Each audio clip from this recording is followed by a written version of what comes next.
ja us avanço, ja us avanço. Comprovareu que, en aquest sentit, tenim certa semblança, això ja ho sabem, i és moment ideal, a aquesta hora, per connectar i contactar amb Joan, històricament i amistosament conegut com Joan el Pagès. Hola, Joan, què tal, com estàs? Què tal, maco, com estàs? Doncs mira, no digueu que no ens assemblem, som dues gotes d'aigua, som no i l'abans dels després, no, som l'abans i l'abans, o l'ara i l'ara. Com estàs, Joan? Et veig molt feliç. Estàs a un camió, a una furgoneta? On estàs? Bueno, estic a una furgoneta que m'ha agafat una mica de trànsit i bueno, l'he dit a la meva dona, doncs condueix tu mentre el Sergi em truca. Et veig... A quin lloc? Molt prenet, Com? És una ciutat que està a uns 950 quilòmetres de Moscou i on va viure el Lenin. Anda. On va viure el Lenin. Sí. És una ciutat petiteta de 600.000 habitants. Perdona, Joan, acabes de dir una ciutat petiteta de 600.000 habitants? Sí. Ho he de dir que és petiteta, sí. Perquè com te'n vagis a Moscou, bueno, Moscou és com si fos un altre país dintre de Rússia, no té res a veure, O sigui, on estic jo és una mica més, com més... Nosaltres utilitzem la paraula, entre la meva dida i jo, utilitzem la paraula que són una mica més salvajes. Sí. Una mica més salvatge. Bien. Pots donar una mica la mitja volteta per veure per on esteu ara transitant, si és que es pot fer? Veure una mica la carretera? Bueno, és que la naturalesa la respeten bastant i, bueno, la zona que estic representa que són aquells edificis antics grisos que, bueno, entenc de la Unió Soviètica, pues eren així grisots i, bueno, però tenen molta naturalesa, sempre fan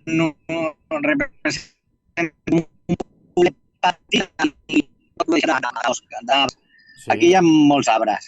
Sí, no, ja ho veiem. Sí. Evidentment, és una conversa, una entrevista, una xerrada que estem mantenint amb un bon amic, una persona que està transitant, i és possible que en algun moment del trajecte trobem una zona que internet digui no tinc ganes de treballar directament, i està en el seu dret. Com ens passa als que venim de fora, que hi ha algun lloc on hi ha un senyal que no és del tot optimista. Fa quant que estàs a Rússia, Joan? Ara fa un any que me vas trucar i perquè també vam entrar per antena, fa un anyet ja que estic aquí. Ja ha passat un any, Estàs adaptadíssim o t'estàs adaptant encara? Perquè cada vegada que parlem em dius coses molt bones. No, a veure, el que més me costa clarament és l'idioma, perquè és super complicat. I a vegades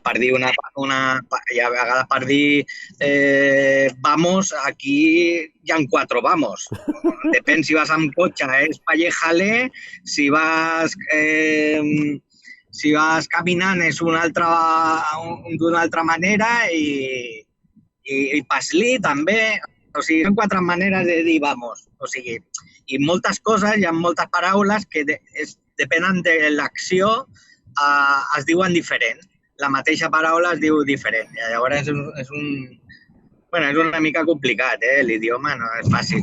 Sí, no. I a part que, clar, i l'escriure igual, no és latín, és un altre tema. Bueno. És complicat. Estàs, com et diria, fent classes de rus per intentar adaptar-te una mica a aquesta nova vida, perquè has d'entendre que ja fa un any que estàs i et quedes allà definitivament, o això va, com diu Simeone, partido a partido? No, estàvem mirant a com va el tema i llavors, bueno, com anava el tema, llavors ja m'apunto a unes classes i tal, però mentrestant, com no sabíem on pararíem, pues dic, bueno, piano. Però sí, ara tinc que fer un examen i tot per agafar la residència i ara em tinc que posar, clarament. Sí. Bueno, hauràs d'aprendre sí o sí, clar. Segurament aquesta ciutat sóc l'únic espanyol que hi ha aquí, perquè és la Rússia profunda. Aventurero total. Ara no recomano a ningú que, si no sap rus, vindre aquí a viure ni... Jo perquè tinc la meva dona que és russa i em tradueix moltes vegades tot i, bueno, em fa de mànager, si no, ho portava clar, aquí. Recordem, per si algú, que és molt possible que no hagi viscut la teva història, no la conegui, que tu tampoc fa gaire eres una persona que tenia un negoci de queviures, un hort, a més de generació a Gavà. Sí, bueno, jo vinc de família pagesa i també, bueno, els caps de setmana també treballava com a cuiner i feia les meves cosetes, que era el meu hobby, però també aprenia a part. I llavors pues, vaig vindre aquí i vaig decidir a veure què puc fer jo aquí que no tingui que parlar molt, la veritat, que no tingui, perquè no tinc ni idea, i que em pugui defensar. I llavors, pues, mira, vaig fer com un catering de paelles, perquè és la meva passió de la vida. I, bueno, no, ara vaig anar fent eventos cap aquí, cap allà, i, bueno, i alguna carta d'algun restaurant, i, bueno, i a poc, la veritat. Ara aniré a Moscou i tinc una presentació en un restaurant d'una estrella Michelin que em faran una mica de promoció i, bueno, perquè la intenció és anar-me'n d'aquí a una gran ciutat com és Moscou o Nizhny Novgorod, que és molt maco, o Kazan. Són ciutats impressionants, la veritat. Recordem que tu vas estar... Bueno, Digue'm.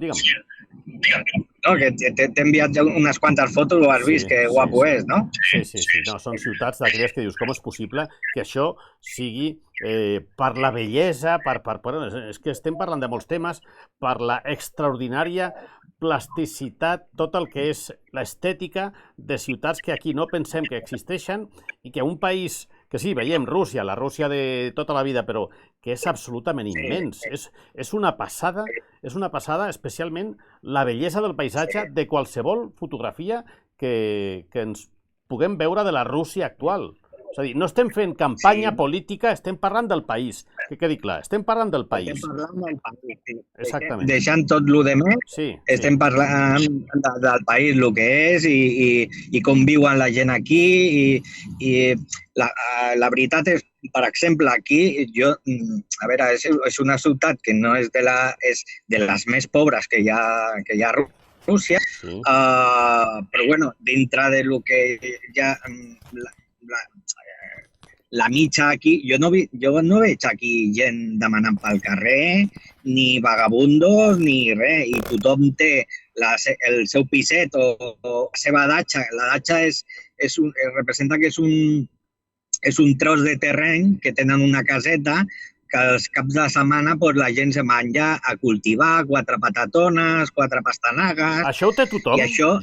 Això ho té tothom? Això ho té tothom. Això des que va canviar de la Unió Soviètica al 1990, sí, que se va privatitzar les cases i tal, perquè cada un tenia la seva casa i no pagava res per la seva casa ni res. Tot això ha quedat en privat ara. I llavors les datxes aquestes, que també són com casetes de cultiu de cap de setmana, que fan les seves patatones, les seves pastanagues, és on passen el cap de setmana. I tot això també ha quedat per cada família. evidentment, la convivència és... Em parlaves fa una estona de que l'atur és d'un, aviam si ho recordo bé, un 0,3 a Moscou, 0,3 d'atur. 0,3 a Moscou i un 3 a tota Rússia. I això que s'han anat les empreses, bueno, no totes, s'han anat totes les empreses, moltes empreses han anat d'estrangeres, però aquí hi ha molta feina. La gent aquí no se veu la gent parada ni res. Els estudis també són gratuïts, els hospitals també, però bueno, és com allà a Espanya, si vols una mica més de qualitat, doncs t'agafes una assegurança a part, no? Sí, sí. Però en principi... Bueno, clar, és que no vull fer una lectura política d'això que ens expliques, però és que va fer molt més el comunisme que no Franco, perquè és que, segons ens estàs explicant, de la deriva de tot plegat, ostres, si tothom té una caseta, tothom és tothom, i no hi ha, tu ens estàs dient que no hi ha pobresa, que la gent va al dia i que hi ha feina, és a dir, que hi ha un 0,3 a Moscou i un 3% d'atur a tota Rússia, a tot Rússia. Clar, és... I això de que diuen se diuen que les sancions afecten i tal, no t'ho creguis. No afecten per res. Al contrari, jo crec que el que estan fent és pitjor pels europeus, perquè tindran que comprar el gas i tot molt més car i tot. Ja et dic que aquí els supermercats estan a tope. Vale, és la següent pregunta que et volia fer, Joan, que tu vas a un supermercat gran, petit, un supermercat a l'ús, i hi ha abastament, hi ha tot tipus de productes. Per casualitat no t'hauràs fixat què costa una ampolla de litre d'oli a un supermercat perquè a Espanya, a Andorra també, doncs ha pujat espectacularment i de forma molt injusta i molt inexplicable, o segons ho podem entendre, molt explicable, un litre d'oli costava a l'estiu 5,75 i ara costa 8, 9, 10 euros. Tens al cap, tu que mires i ets molt... et fixes molt en aquestes coses. Com? Igual que aquí. Ah, igual? Igual que aquí, sí. I inclús te diria, a lo millor, algo més barat i tot, perquè segurament tindran algun estoc antic o el que sigui i se'l volen treure. Jo he comprat aquí oli d'oliva 6 euros, 6 euros. Ara farà 3 setmanes que no compro, però potser haurà pujat un euro més, perquè ara representa, clar, tu pensa que quan jo vaig vindre, que va començar tot... Sí, tu vas anar amb la guerra, no? Tu vas anar amb la guerra directament, una mica més de la guerra. La guerra és del 23 de febrer del 2022, tu vas anar una mica després. Sí, jo vaig anar a l'agost representant. I llavors, què passa? Que el rublo va pujar i estava a 0,60. Clar, jo quan vaig vindre aquí, mare meva, si està tot caríssim aquí. Està supercar. I clar, perquè jo feia el canvi de moneda. Ara què ha passat? Normalment va a 0,80, és lo normal. Però ara està a 0,100, 0,105, i llavors, clar, jo trobo les coses molt més barates que allà. I és una paradoja perquè aquí el que fa encarir molt la matèria de fora, la que es porten, és la logística. Perquè, clar, aquí és com anar a Moscou, és com anar a Galícia, però si te'n vas cap allà i vols creuar són 10.000 quilòmetres. O sigui, aquí les distàncies són superllargues i llavors, clar, el camió fa una de quilòmetres que no t'ho arriba ni a imaginar. Clar, aquí arriba tot el peix, a no ser que no sigui de llac, de carpes i de coses així. Si vols peix de dorada o lubina, tot ve congelat. És normal. Sabies... No, que dic que amb lo de la... Com està congelada, amb el tema de l'anisakis, què més da, saps? Clar, sí, clar, està clar. Sabries dir-me què costa, o tens al cap què costa un litre de benzina, súper, benzina a l'uso, un litre? Ui, mare meva, et faràs... Per què ries? No, digues. Et treuràs 4 pèls que te queden al cap. Bueno, no, tinc més de 4, el que passa que no... Creixen poc, però tinc més de 4, Joan. Què costa un litre de benzina a Rússia? No t'assustis, eh? 0,59 cèntims. Fins aquí el programa me'n vaig a Rússia a viure. És a dir, com és possible? 50 cèntims! No, espera. Estic parlant de dièsel. De gasolina. 0,45. No, me'n vaig. Fins aquí el programa, ja està. 0,45, un litre de benzina. Correcte. No sé què dir-te. Jo me'n vaig a Moscou i me costa 45 euros arribar-hi. Ja, però és que 45-50 euros. Tens 800 quilòmetres per anar a Moscou, que no tens al costat. No és Barcelona-Canet de Mar i no és Encamp Escaldes. Clar, és que 50, mare de Déu, 45 cèntims la benzina i 50 cèntims el dièsel. Clar. Sí, mira, un de supermercat, una caixera, aquí no cobra molt, cobra uns 400 i pico euros. Sí, en aquesta ciutat. Si te'n vas a Moscou, segurament 800, segurament, ¿vale? Però en aquesta ciutat uns 400 i pico, 500. Què passa? Per exemple, un lloguer en aquesta ciutat, això sí, els pisos hi ha de tot, petitets, hi ha de... Anem aquí.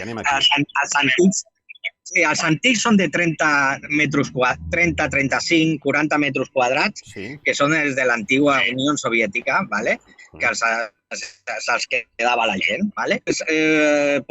L'alquiler són 100-110 euros. Això a una ciutat petita, un poble, m'has dit, no? No, la ciutat aquesta que t'he dit jo, 600.000 habitants. I un pis de lloguer a l'ús petit de Moscou, què pot costar un lloguer a Moscou? Vale que els sous són una mica més alts, però què pot costar un lloguer normal? El que t'he dit jo de 110 aquí, que tenen un pis normalet, o el més normalet, com si te'n vas a, com dir-te jo, no sé, un pis antic de Barcelona, ¿vale? Sí. I si te vas a Moscou, pues serien uns 500, 600. 500 euros, 500 euros, un pis de 110 metres quadrats a Moscou? De una habitació. Bueno, sí, però dues habitacions seran 700, és a dir, que és un preu... Ostres. És igual de car que Barcelona. No, home, perdona, Joan, Barcelona és molt més car, extremadament més car, igual que Andorra, igual que la Seu, com que no? Però no, t'estic dient un pis de 40 metres quadrats, d'una habitació, de 30, 40, un estudi, quasi. Estimat, és que a Barcelona capital, una habitació d'un pis, al barri de Gràcia, a l'Eixample, una habitació d'un pis compartit ja costa 400-500. I aquí m'estàs dient un pis d'una habitació, però ja és un pis. És a dir, que evidentment és força més baix. Sí, i està consultant a la seva dona. Ojo, al costat de Moscou, al costat de Moscou t'estic parlant de 25, 30, 40 quilòmetres abans d'arribar-hi, Tu pensa que Moscou són 22 quilòmetres i estàs tirant per Moscou. O sigui, és que... Tu pensa que Moscou passa per mig de Moscou com si fos una autopista, que jo vaig a 110 per mig de Moscou, com si fossin les rondes, però amb 12 carrils. Sí, 12, sí. Vaig veure un vídeo l'altre dia que són per creuar, és a dir, si n'hi hagués la possibilitat de, o no sé si existeixen, un semàfor, aquell que es posa verd perquè la gent camini, és a dir, pot passar-te 3 anys caminant d'una vorera a l'altra. Home, 3 anys no, però igual són 2 minuts. Bueno, hi ha soterranis. Ah, amigo. Soterranis. Amigo. A nivell de seguretat, com és Rússia? Bueno, concretem en Moscou. Hi ha seguretat pel carrer? És estil Andorra, on de moment, per Andorra pots caminar amb total tranquil·litat? No sé per què rius, m'ho imagino. Jo, sincerament, bueno, jo he llegit molt, bueno, on vaig i tot, i sincerament, a lo primer estava una mica cagat, ¿vale? Dic, a veure què en trobaré jo, saps? Sí, clar. Pues, què vols que et digui? Una seguretat impressionant. Ah, sí? Sí, una seguretat. A més, és que tots els carrers i totes les carreteres i tot, hi ha una de càmeres que no t'ho arribes ni a imaginar. És una passada. Jo crec que quan passa alguna cosa, el que sigui, ràpidament per les càmeres ho veuen i la policia va directament, saps? Perquè és que no se veuen policies pel carrer. No. Vaig estar també en Sant Petersburgo i el mateix, és que no hi havia policies en cap moment. És que molts vídeos dels que veiem habitualment, molts vídeos, es veuen com... Hi ha moltes càmeres als cotxes. M'explico? Sí, perquè antigament es tiraven la gent per agafar pasta, es tiraven a sobre dels cotxes per fer parte i feien veure que es feien mal i llavors així el seguro cobrava, però ara ja no està passant això, perquè ara ja tots els cotxes ja tenen la seva càmera i tot davant. Clar, per això tants vídeos que veiem que venen des de Rússia, una enorme quantitat d'automòbils tenen la càmera davant i tot ve precedit d'una presumpta estafa que han volgut fer sempre els vianants, els peatones, per anar allà i fer-se el ferit d'un accident que no existia. Tot ve per aquí. Mira quina casualitat. Sí, correcte. Quina casualitat. Això ja ha passat uns anys, d'això, però que ara ja, clar, tothom hi pots tindre... Tu pensa que jo vaig amb matrícula de la Unió Europea per tota Rússia. I clar, es quedan mirant, saps? Com dient, ¿y este loco dónde va, sabes? Però la veritat que de moment no he tingut cap problema ni al contrari, la gent m'acull superbé i són aquí superhospitalaris. El primer que fan és vente a cenar a mi casa i, bueno, y te miran de posar vodka por todos los sitios, pero bueno. Però sí. Que per cert, una cosa molt bona també, que hi havia abans, la gent bevia molt aquí, moltíssim, i els dies de cada dia, a l'hora, a les 2, a les 3 o a les 11, veies gent beguda pel carrer. Ara no veus ni un. Ah, no? Ara no veus un. No. Ara la gent, ara està com que si veus està mal vist i tot. I abans era... A veure, tenen la cultura de beure, això... Sí. No? Però que no se veu com hi ha molts problemes i de fa molts temps que ja no sortia per la tele promocionant begudes alcohòliques ni res. I bueno, no surten per la tele, no surten ni res. Les cafeteries no poden vendre alcohol. Carai. I després a partir de les 7 de la tarda al supermercat posen una cadena i ja no venen alcohol a ningú. Carai, sí que està ben muntat això. Clar, tots tenim, o jo tinc la imatge d'algunes vegades que he anat a Ucraïna, a Rússia no, he anat a Ucraïna amb motiu de partits de futbol, al Dinamo de Kiev, un parell de vegades, sí que teníem la imatge de la persona beguda, del tio borratxo, que estava estès al carrer. Això ja ha desaparegut, Evidentment, no, a Ucraïna no, a Rússia no existeix. Jo ja no veig, és que porto un any i jo no veig borratxos. Algun parlaní, però és lo normal, com a Espanya, m'entens? Sí, bueno, ja però sí, que no... Ara, també t'he dit que jo no me fico en puestos que a lo millor són més conflictius, m'entens? Que segurament hi haurà conflictes, igual que en Espanya, igual que en tot el món, però si ets una persona normal, que fas la vida normal i tal, no tens per què tindre cap problema. Al contrari, si li fa gràcia que vingui, que diuen, mira, un espanyol con huevos. Amb tot el que està passant. Li fa gràcia i tenen ganes de conèixer i preguntar. Lo típic. Clar, dius, pregunten lo típic, quan et veuen allà primer, portes el cotxe de matrícula Unió Europea, matrícula d'Espanya, un cotxe que te'l vas portar d'aquí, no? Sí, me'l vaig portar d'aquí, que per cert, només te deixen estar un any amb la matrícula de fora i llavors tens que sortir del país i tornar a entrar una altra vegada. Mira, com Andorra. Igual que Andorra, exactament igual que Andorra. Sí, Andorra has de portar cotxe de matrícula andorrana. Si no, t'acaben revisant i t'acaben dient, vostè per aquí, aquest país, perquè el país és del propi país i les normes són d'aquí, és a dir, si vostè vol, s'adapta, si no, fora. Esperem que això no canviï amb el tema de la Unió Europea, amb aquest possible acord d'associació, doncs només pots conduir amb matrícula andorrana, cosa que em sembla, per mi extraordinari. Però bueno, tu ja has fet la renovació de l'any i t'estàs adaptant a la nova vida, no? Sí. Inclús quan falten peces del cotxe, que és una Ford Transit i tal, no hi ha cap problema.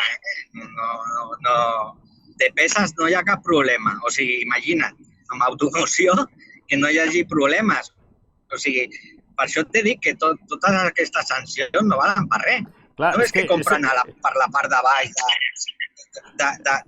d'Afganistan, tota la zona de baix, ho compren a través d'allà i quin problema hi ha? És la propera pregunta que et volia fer, Joan, que és, bueno, s'ha parlat moltíssim a la Unió Europea, bueno, Rússia s'està aïllant, Rússia s'està quedant sense productes, d'això, pel que ens expliques... Què va? És que no es nota res. I diuen, ostres, faltaran cotxes. Però si ja hi ha una pila de cotxes xinos que inclús...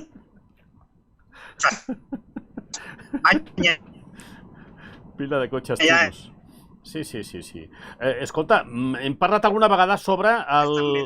Sí. Sí, és veritat. Me veus? Sí, et veig perfectament. Vull que ens expliquis una meravella que he tingut ocasió de trepitjar en algun moment, que és el metro de Moscou, que m'has parlat com una mena d'espectacle. És un espectáculo. El metro és que vas...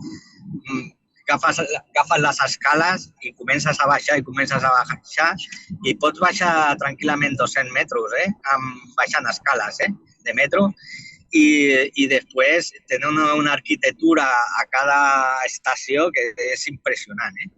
És com, jo crec que això ho van fer tan avall per si hi hagués alguna guerra o el que sigui, que la gent allà baix no tingui problemes. És tremendo, La vida, per tant, i així que tu has de preguntar, els efectes de la guerra, evidentment, ja ho sé, són a Ucraïna, el dia a dia de més o menys tot el territori rus, nota la guerra, no nota la guerra? Es parla al carrer, és a dir, aquí el nostre dia a dia és d'anar a fer un cafè a les 8 del matí, fer un cafè, és a dir, això existeix a Rússia, que tu puguis anar a fer un cafè, un croissant a les 8 del matí i comentis amb el del costat diferents... Sí? Sí, la gent normal, tot normal. Suposo que li toca, el que li toca, que té un familiar, clar, bueno, el que sigui, doncs ja no serà normal. Clar. Però clar... Sí, és evident. No és normal. I celebra i no paren de casar-se, de bodes, de restaurants a tope, o sigui, la gent és supermoderna a Moscou, la veritat, i és que no, la veritat és que no es veu normal. Et veig, o sigui, la gent... Joan, portes un any... Portes pràcticament, igual que jo a Andorra, un any i mig a Rússia, no trobes a faltar Gavà, Gavamar, aquelles platges, no sé, jo crec que no, pel que ens expliques, dius, estàs adaptadíssim. La veritat és que no, perquè aquí també hi ha platges molt boniques, que és un riu que tenim aquí, que són 22 quilòmetres d'amplada, que és el riu Volga. ¿Cómo? Perdona. 22 d'amplada, no de llarg, no. 22 d'amplada. Sí, on estic jo, i 36 més amunt. I més amunt. Però 22 d'amplada és Andorra, directament. És a dir, és com si el Volga, no el Valira, no, un altre riu en ve baixa, el Volga, doncs travessés tot Andorra directament. És una passada. És algo impressionant, aquest riu. Jo no he vist algo en ma vida. Tu has vist que hi hagi oles en un riu? No. Aquest fa aire i estàs com... Onades. Hi ha onades igual, onades. Quan fa aire, fan onades com si estiguessis a la platja de Castelldefels. El mateix. I t'has banyat tu al Volga o igual si et fiques a l'aigua ja desapareixes? No. Sí que m'he banyat. El que passa que has de tindre precaució perquè hi ha també molts remolinos, saps? Ostres, clar.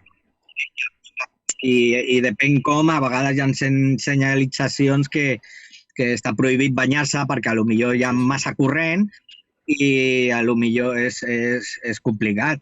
I aquest riu mateix, tu has vist per les pel·lícules, no? Quan hi ha tot de gel al Polo Norte, que fan un forat i comencen a pescar, doncs això ho faig jo a l'hivern. Ah, sí? Sí, al mateix riu, te'n vas a la meitat del riu, que vas amb un trineu i amb una màquina fas un forat i te poses a pescar allà. Hi ha coses per fer. Caram, jo que pensava i penso de forma claríssima que Andorra és un país sui generis i que com a resident nou no m'agradaria molt que el canviessin, però estic veient que Rússia... Estic parlant del país. Rússia és... i a més la distribució de la riquesa i que pel que ens expliques, i no tens per què canviar el discurs, ni tens a cap persona al costat que t'està apuntant amb una pistola, ostres, la vida és xula. Sí, la vida és molt familiar. Aquí la gent és molt de la família i... Sí, és com...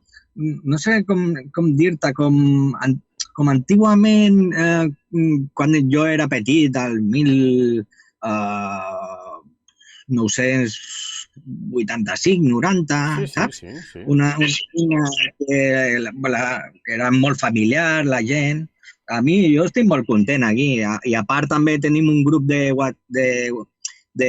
Telegram d'espanyols vivint a Moscou, que per cert, abans eren més, ara ja són menys, eren 1.500, ara ja som 200 i pico, 300. És a dir, han marxat de Rússia i han tornat a Espanya? Sí, però no et pensis, van anant i tornant. I hi ha gent que està venint perquè, tenen novietes també russes i això també implica, no? Perquè no deixa que la família la tenen aquí. I és com el meu cas, que la meva dona ja portava 24 anys allà i sap més castellà que jo. I, ja tenia enyorança de la seva família i llavors em vaig decidir a vindre. Estem... Digue'm. No, digues. Estàs acabant que ja t'has establert allà, ja ets pràcticament un rus més. Sí, bueno, jo estic molt a gust, la veritat, i faig amistats aquí amb gent, aunque tampoc no sàpiga parlar molt, però, però ens entenem, ens entenem. Clar, clar, clar. Sí, sí. El tema de la residència, molt de moda en aquest país, a Andorra, últimament, per la renovació, que t'obliguen a fer, si ets una persona que està habitualment de cara al públic, una prova molt senzilla de català, allà, cada quan has de renovar la residència russa?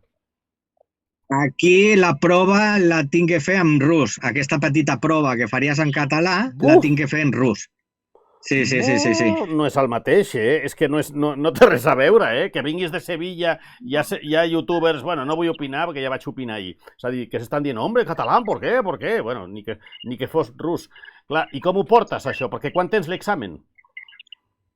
En principi ara d'aquí 15 dies viatjaré a Moscou i allà bueno, faré un petit curset i llavors bueno, com Sergi, ara que no s'escolta ningú, tinc amiguets ja que m'han tret a l'examen, saps? Calla! No, que no ho sàpiga ningú, no, això. Però calla. La KGB... La KGB... Per això t'he dit que m'estic adaptant. No, per això t'he dit que m'estic adaptant bé. Vale. Els tentacles de la KGB, ja veig que allà és un país molt andorrà, Ens agradi o no? Bueno, a mi m'agrada que tingui càmeres per molts llocs, és a dir, que tu ja puguis tenir, bueno, no diguem examen, diguem prova, possible prova, que igual, bueno, esta no serà o sí serà. Però, bueno, m'agrada aquesta adaptació i m'agrada, com sempre, el final feliç, que és, com bé saps, bueno, tu estàs passant, tu que cuidaves i venies fruita recent agafada de la terra a Gavà, clar, t'has reconvertit la teva nova vida i fas, com es deies, una miqueta, un pulsim al principi, actes per empreses públiques privades i et vesteixes amb aquest... Clar, és que tu sempre has tingut molt bona mà per fer àpats, per fer dinars, sopars, i t'he vist en fotografies amb unes paelles i uns arrossos espectaculars que són l'enveja de tot... Però que no la coneixen, la paella? Mira, la gent m'ha dit, no, els que viatgen i es poden permetre pagar el que jo cobro, m'han dit que la millor paella, dice, m'han de collons que aquí a Rússia hagi tingut que menjar la millor paella més que estan a Espanya. Clar, bueno, és com tot, hi ha molts puestos que la fan bé, normalet, o això és com tot, però bueno, no em puc queixar, que la gent repeteix plat, i el que me contrata cobra 30 euros per plat, no t'ho perdis, 30 per plat? 30 per la meitat d'un plat que solem nosaltres menjar, perquè aquí tot el menjar és petitet, les platets mini, saps? Són com tapetes, que jo li dic a la dona, amb això em moro de gana aquí, i estan acostumats a platets petits. Carai. Ens has dit abans, una miqueta, ara sí que ho podem ampliar per acabar, que sortiràs a un programa, apareixeràs a un programa televisiu, més o menys la versió de Masterchef. No, ha sigut això. Bueno, hi ha un programa, ja ha sortit a diverses televisions aquí. Sí, ja t'he vist. Ensenyant com faig les paelles i tot el rotllo. I llavors hi ha un programa a Moscou que el donen a les 11 del matí, el típic de les abuelitas, ¿vale? Que és de menjar sa i tal, que volien que fes una paella sense sal. Dic, hòstia, pues mira, una paella sense sal, pues jo faré el truqui. Agafaré el caldo dels mejillons, que ja porta sal, i catapum. I ja tinc la paella... Ja tinc el condiment de la sal al caldo dels mejillons. Carai. I bueno, faré una presentació en un restaurant d'una estrella Michelin a Moscou i bueno, em farà una mica també de promoció, i perquè la intenció és o canviar-me allà o anar a Sochi, que és el clima com Barcelona, a 3.000 quilòmetres més a baix d'on estic ara. Bueno, A 4.000 i pico de Moscou. Però és que parles de 3.000 quilòmetres com si fos la Meridiana de Barcelona. Clar, 3.000 quilòmetres. Sí, perdit a poquet. Sí, no, tens raó. Escolta, Joan, disculpa, hem abusat una mica de tu, perquè primer feia temps que no parlàvem públicament, que sempre saps que m'encanta tot el que dius i com ho dius, amb aquell llenguatge planer i proper, i que molta gent que ens està veient i que ens veurà després a la reproducció per YouTube es pot sentir reflectida amb el teu exemple, una persona que ha viscut pagès de tota la vida, pagès de família a Gavà, i ara està a una ciutat que mai me recordo el nom, que està a 800 quilòmetres de Moscou, i amb aquest somriure i reinventant-te i feliç de la vida, descobrint, perquè aquest programa es diu La Vida, i la vida et dona moltes oportunitats, algunes que quan tu passes i travesses aquesta gran travessia de la vida, dius, ostres, m'hi quedo. I tu has fet això amb Rússia, amb la teva parella, que ja la pots posar a un altar, beneir-la de forma diària. Mentre que te sentis jove, s'ha de fer tot el que puguis. Mentre te sentis jove, no d'edat, d'espíritu. Llavors pots fer el que vulguis. Jo l'any que ve, doncs, si Déu vol, compliré els 29 i em fa moltíssima il·lusió passar dels 28 als 29. Sé que tu tens els mateixos. Joan, un petó molt gran, una abraçada fortíssima. Vaig dir-te que algun dia, no sé quan, i no passarà més d'un any que jo estigui a Moscou o a Sant Petersburg i que em quedi aquest viatge amb la boca oberta de forma constant per veure aquesta meravella de país, en molts sentits, en molts sentits. Gràcies, Joan, una fortíssima abraçada. Vinga, guapo, una paella la pròxima farem, que està pendent, la paella en directe. A Rússia, sí. Tu a Rússia i jo a Califòrnia. Adéu, Joan, una abraçada. Adéu.